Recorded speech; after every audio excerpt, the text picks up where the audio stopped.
Hello, welcome. It's Thursday. I'm here with him, Mr. Tim Spiers, talking about forwards today. Tim, how are you doing? Tired? Long night? I need a wash. Yeah, it was a long night. Yeah, you need a wash. 100% needs a wash. Enjoy staying at mine, did you? Thoroughly enjoyed it. There was lots of little pots of hotel products. There was even a chocolate on my pillow. Can you stay on the sofa next time, please? No, I can't. I need something to hold on to in the morning. Makes me feel loved. Makes me feel wanted. Tell me who is wanted. Bring Hugsy, your bedtime pal, next time. Nice little reference for you there. That's not Hugsy. Oh, was it? Jigger. Oh, okay. Jigger. Don't want to know. Okay, fair enough. Let's talk about Helder Costa. Yes. This could be one of our fourth take, to be fair, so I'm not going to crack up now. I'm not laughing this time. Injured in pre-season, but Yes. came back strong from January onwards and was the Helder Costa we know and love from last season. I like that. This is the fourth take. We managed to get through it this time. Helder Costa keeps on doing us, to be fair. Yeah. Fits of laughter Spiers. He endured the first half of the season. Yeah, injured at first, and then he just didn't look himself. So I know you want to laugh. I don't want to laugh. And then it really kind of came into his own second half of the season. Just when Jota and Cavallero were having their dips, he was the one that would step up, and it did look like his old self. Were you concerned though? December time, thinking, oh goodness me. Was concerned at one point. He played about 30 games and scored 2-3 goals and contributed 3 or 4 assists after his £13 million move, and you're kind of thinking this guy is not really value for money. But what a day that was, by the way. What? Beat Liverpool and announced Costa. Oh, that was a good day. Yeah. Decent day. You completely lost my train of thought. Sorry. That's last season, man. What I'm just talking. It was a great day. I completely lost my train of thought. Talking about Costa, you worried about him maybe in December time? Yes, was worried, but he has to. They say that the length of time that you're injured for, that's the time you need to get over it, with your recovery. And so it proved. He was out for a few months, and it took him a few months to get back to normal. So he's all over that. He's all over it now. He's all over it. Over it.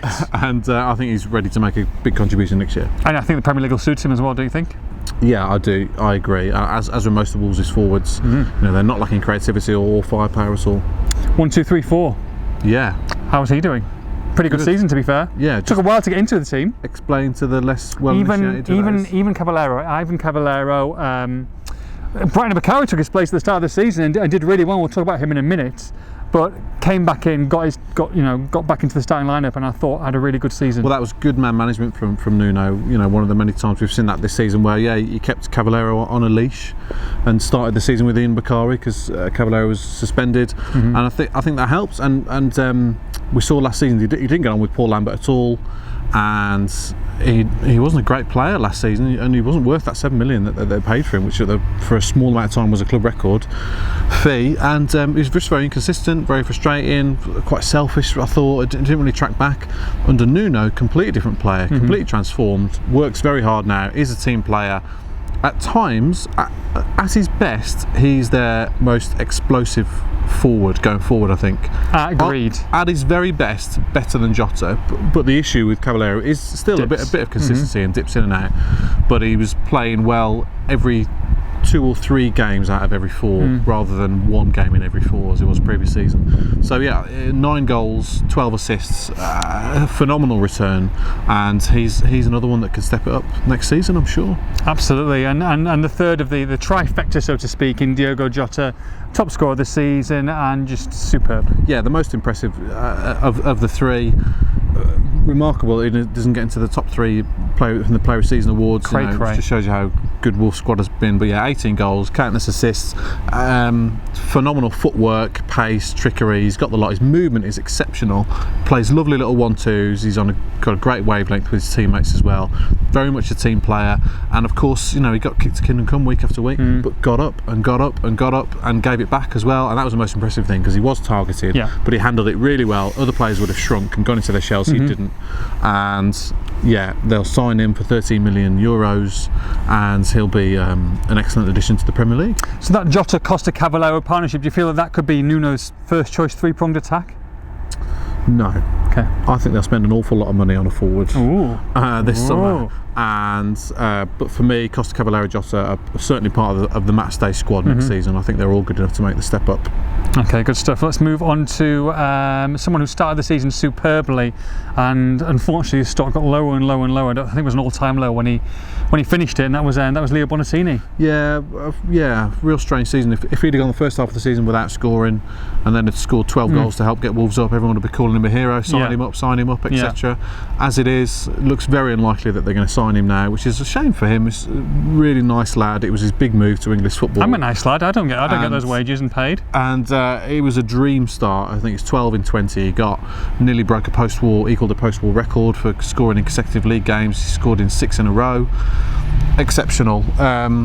Won a couple of games, with those goals as well. But what you would say is that Wolves were in their free scoring best for a lot of those periods, and then when they had to grind out the results second half of the season, he wasn't producing the goals. But the worst thing for Leo was his confidence affected the way he played as well. Yeah. If he wasn't scoring, but he was still contributing with his link-up play, his hold-up play, back to goal, very good, as he was in the first half season, it wouldn't be a problem. But because he wasn't doing that either, his touch was way off. Yeah. His confidence took a real knock, and as you say, he ended the season on a real down note, and it's cost him his move. I mean, it still gave him chances though. Played him in some big games. I remember that Cardiff City away game started him as well.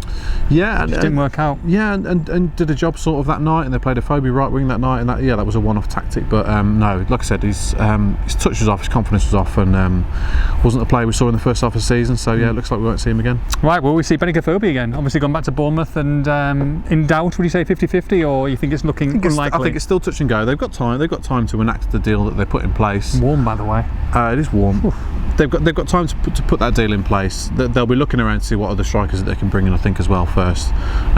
Purely because Phobie didn't quite do it for Bournemouth in the Premier League. I think Wolves is a better fit for him. He loves the club. The fans know what he's all about. He adapted well to Nuno's style, I thought. Like I said, we saw him playing pretty much at right back at Cardiff away, and he's more of a team player than he was the last time he was at Wolves, and scored goals. His goals per minute ratio is the best of anyone in the squad. Scored a goal every 116 minutes. Wow. Which is, I think, up there with Mitrovic, and we know the phenomenal second half of the season that he had. So that's got to be taken into account as well. Sure. He only made 6 or 7 starts, and he scored 6 or 7 goals. Like I said, scored every 116 minutes, a very good return. If he was to replicate that all season long and he got 30 goals, and we'd be saying sign him up. So you've got to think about that as well. And you've got to think about the lack of strikers that Wolves have got on their books. Wolves haven't got a single striker on their books. Sorry Frank. Sorry Rafa. Haven't got a single senior striker on their books. So that's got to be addressed first and foremost this summer. Because you've got to sign 2, 3, 4 strikers potentially. At least 3. Depends on what formation they're going to play, and we've seen Jota play that false 9 role. But yeah, absolutely, they need some senior recognised strikers, definitely. Brian Macari, again, a really good start to the season, then fell away. Wasn't really used between the second half of the season. He didn't quite make the improvements that he needed to in terms of end products. Alone potential and maturity, and it's difficult with Bright because I think they want him here to keep an eye on him. He's a peculiar character, very much an individual, and that's very well said. Yeah, so I think they kind of want to keep an eye on him and keep an eye on his progress, but equally he needs to play games. So yeah, it's alone. If they can find him a suitable Championship club, then that would be the best thing. I think it's time for him to grow up. Okay. Okay, let's move on to Mr. Frank Mir, Mr. Rafa Mir brought in. Do you think it was just too early for him? He's gonna be a part of the squad moving forward, or do you think just not good enough? It's a Gladon signing. Oh no, hard to say if he's good enough. We didn't see a lot of him. He's still young.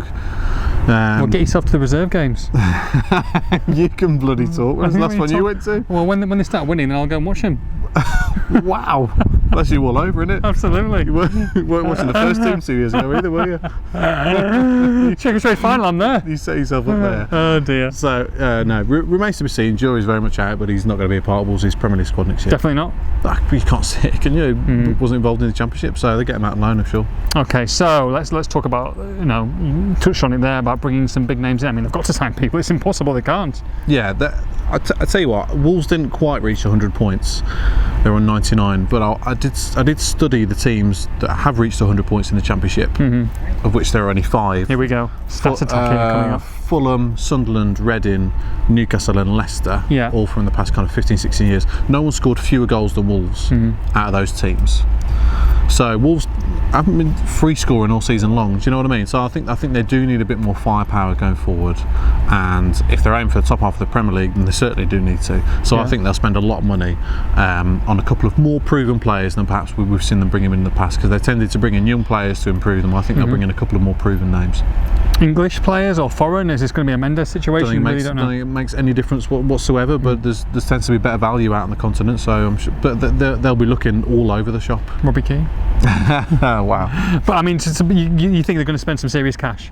Yeah, I think they'll spend more than people think at the moment. I think they'll go. I think they'll go for the jugular. Okay, good stuff, good stuff. That comes to the end of our forwards, and we will be with you tomorrow for the management, Nuno and his staff. We'll see you then.